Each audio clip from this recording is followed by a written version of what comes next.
like, bro, yeah, she got a kid. Look at his back. Oh my god.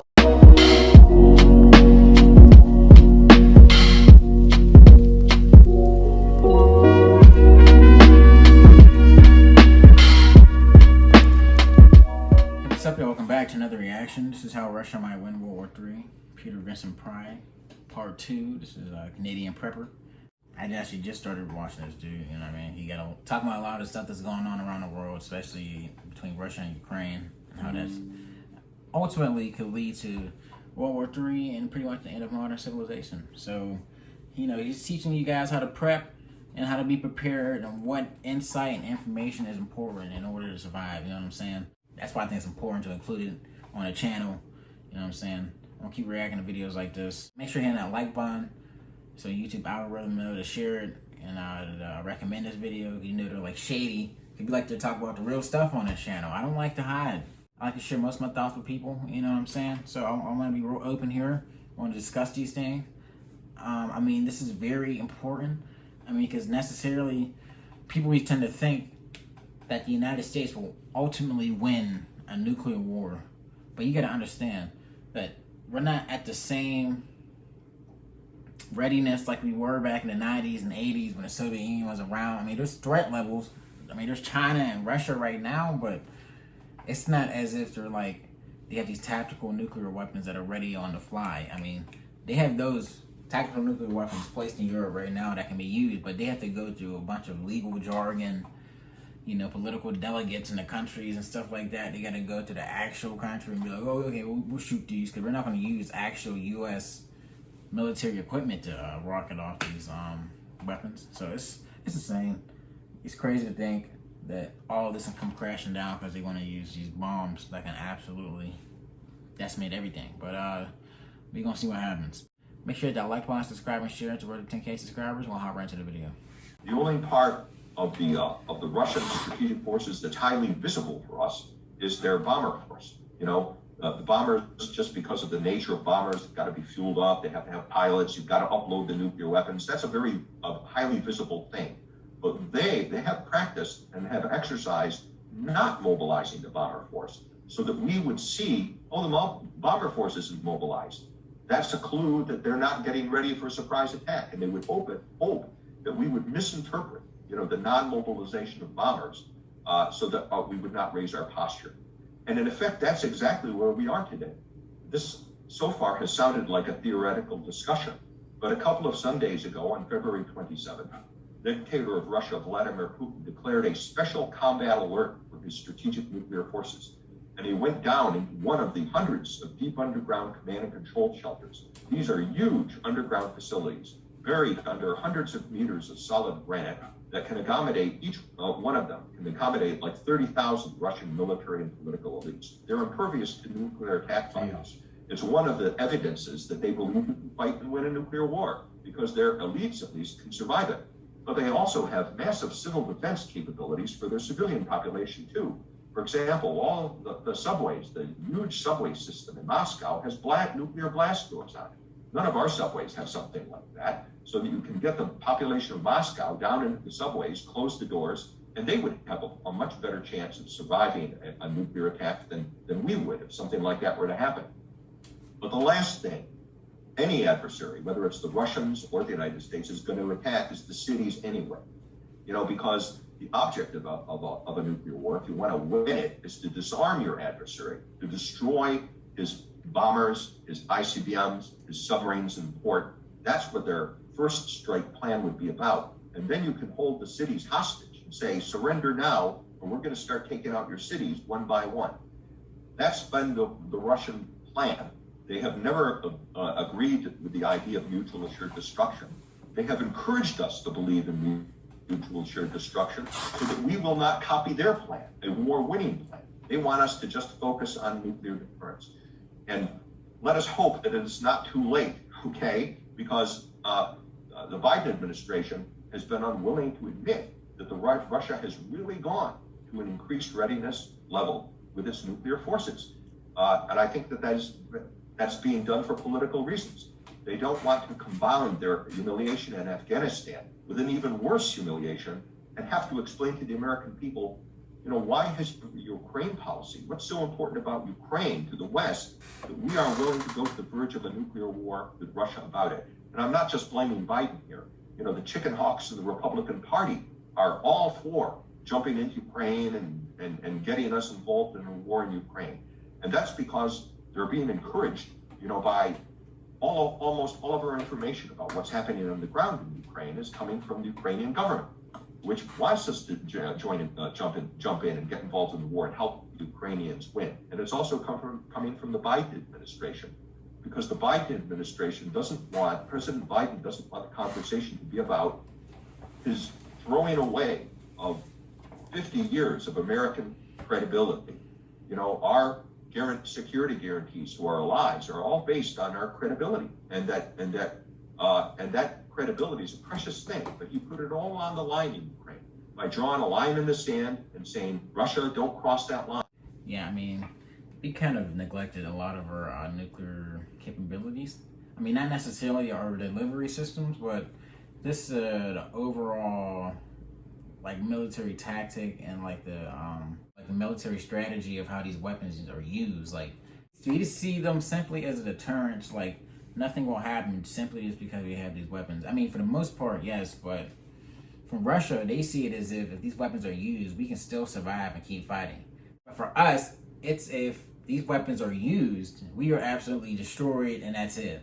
But what he's saying here is that with Russia, they never necessarily agreed to that idea of mutually assured destruction that was signed between the United States and the Soviets back in like I think it was like the 60s, where they pretty much just said, yeah, we're going to lob nukes at each other and we're just going to see who survives after that. But for them, they gone out of their way to make sure that they can keep trying to fight to some scope in order to survive. The Russian state survives after that. But I think for the longest time, the United States has necessarily neglected, you know, the nuclear scope and focus more on its conventional military to try to police around the world and enforce its will upon smaller countries. It's necessary, especially countries that have necessity resources like oil. You know, Taiwan has the chips that we use for a lot of our weapon systems and computers and phones. I mean, the thing I'm recording on right now probably has a chip from Taiwan. I mean, so, and we ain't even talking about Taiwan right now, because if China invades Taiwan, that's the end of the world. You can just pretty much kiss everything goodbye. Woo, you can kiss everything goodbye. Are we gonna die? Are we gonna die? Are we gonna die? Man, like, why do we gotta use nukes? Like, I don't understand why we're discussing it. Like, if he was talking about this, like, I'm actually kind of scared. Like, because when you think about it, he's talking about how they got the subways that's reinforced with granite, and we got like multiple air steel proof nuclear blast doors that we don't have anywhere. I mean, the subway here in Pittsburgh ain't surviving a nuclear blast. I mean, at least right out to the outside, and there's no reinforcement anywhere. That whole thing will just collapse right there. And you're probably going to use more than one nuke if they try to hit Pittsburgh, because Pittsburgh's pretty hilly. So if you use one nuke on it, it's not going to necessarily be as effective. It depends on how large the nuke is. I mean, what they have now would probably just destroy everything. But I don't know. It's just scary to think about. And Putin went across that line with tanks. Biden and his people in the White House don't want the conversation to be about that. So they have an interest, too, in convincing us, well, he crossed the line, but the Russians aren't winning. They're doing very badly in Ukraine. They're bogged down. They're losing the war. But this encourages people who want to involve us in the war, to jump into the war. And I think that would be a grave mistake, because I don't think we can trust what we're being told about the status of the war. The fog of war is very thick, especially when all of the intelligence is coming from two biased sources, the Ukrainian government and the Biden White House. The last thing they want to admit is that the Russians are getting what they want in Ukraine.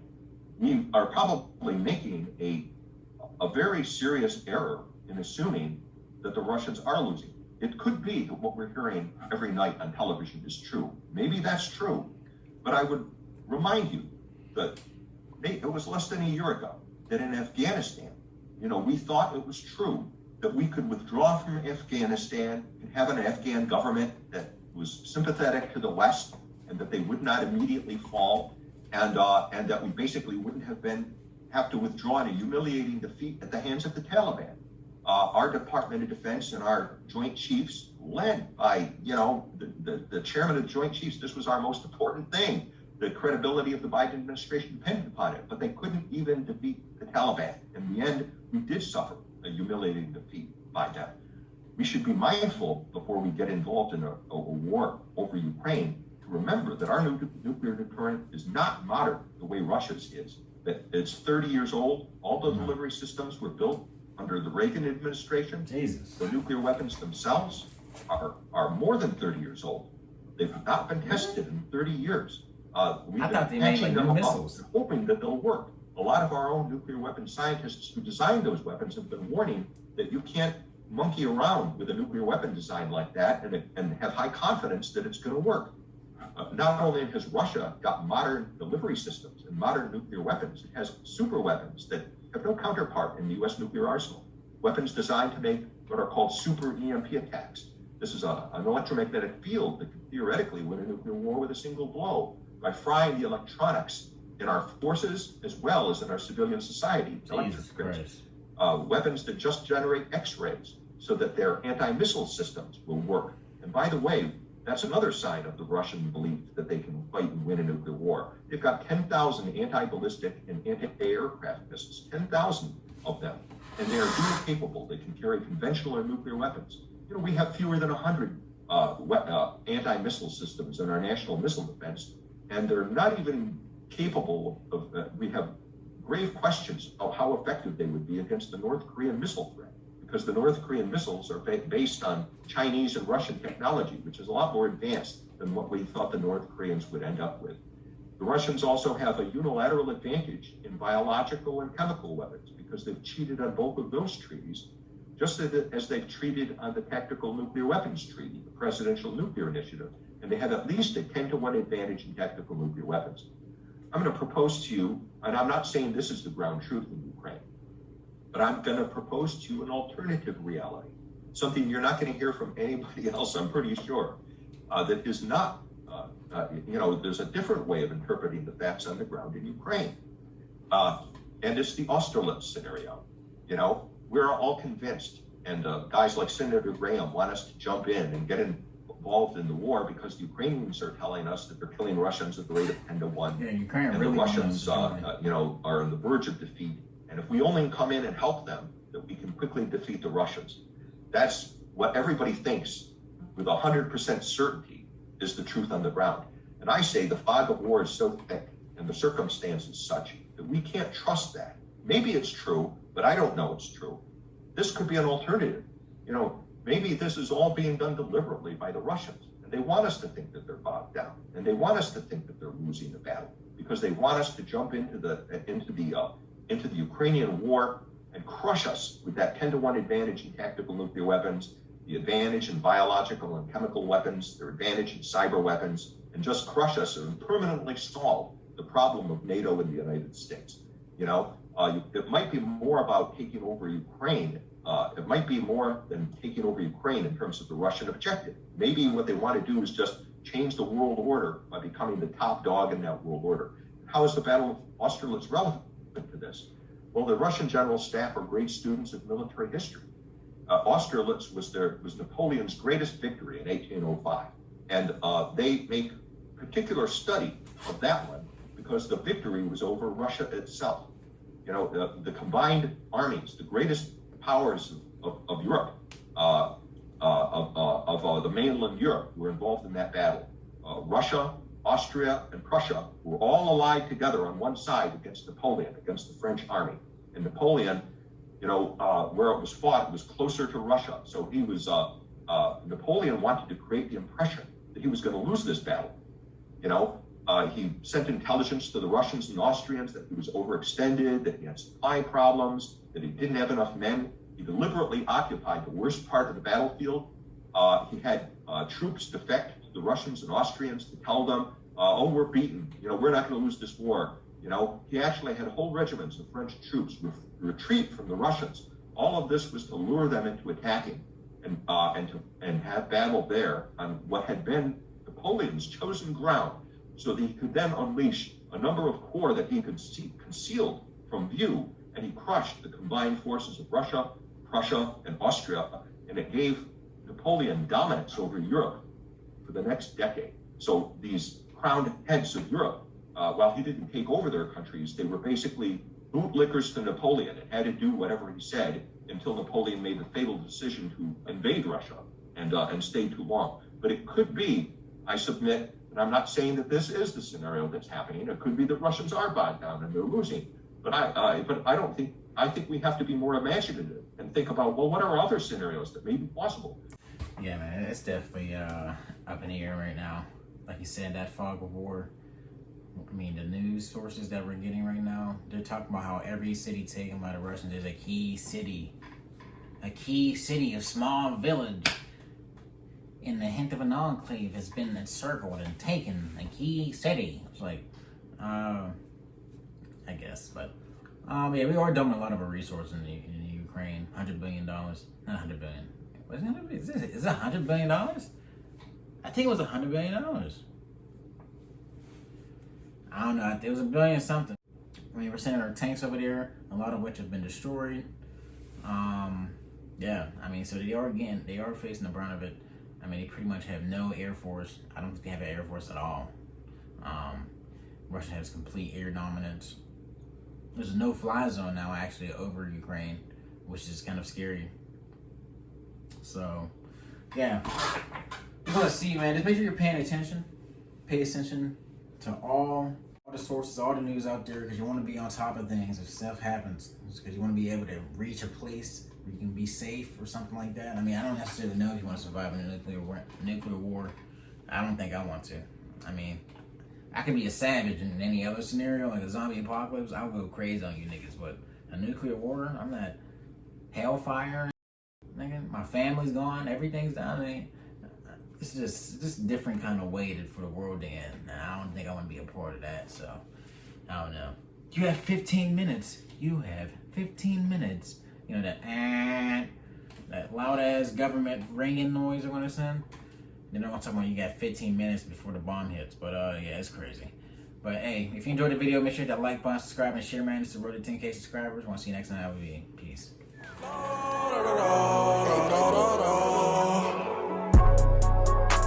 da, da, da.